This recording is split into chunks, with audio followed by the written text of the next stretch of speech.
catastrophé, hein, en grec, renversement de l'histoire. Le projet prométhéen s'est retourné en menace. Hein, ça, c'est vraiment le grand retournement de situation.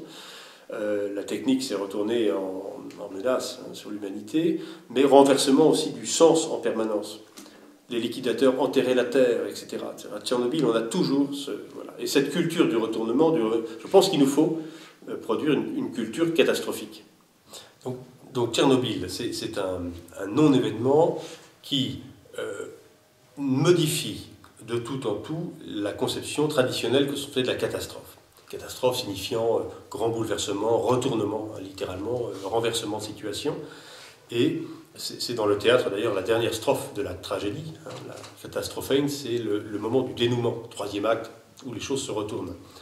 Et cette conception-là, elle repose en général sur la mise en relation de quelque chose de palpable, l'effondrement d'une ville, la destruction, le feu, les bombardements, enfin voilà, une destruction physique, un grand désastre qui est mesurable immédiatement, et une représentation de ce bouleversement, qui peut être aussi un bouleversement des idées politiques et des conceptions de l'homme. D'accord ?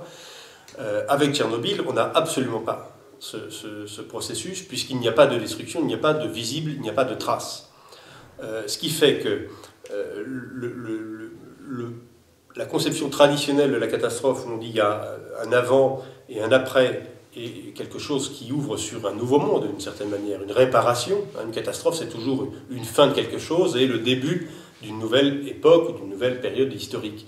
Avec Tchernobyl, on a au contraire un processus qui commence, qui n'a quasiment pas de fin, puisqu'il est annoncé pour plusieurs centaines de milliers d'années, plusieurs millions d'années, et dont on n'arrive pas, à mon sens, à percevoir justement la nature. C'est pour ça qu'on commémore encore Tchernobyl.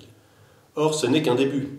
C'est un processus qui est à la fois évidemment biologique et physique, mais qui contamine aussi les esprits, c'est-à-dire qui met en demeure l'humanité qui va devoir vivre avec cette affaire-là, les générations, les dizaines, peut-être les centaines de générations qui vont se succéder là, de devoir mettre en place, inventer une culture qui soit à la hauteur de cette situation. Et pour l'instant, nous ne l'avons pas trouvée.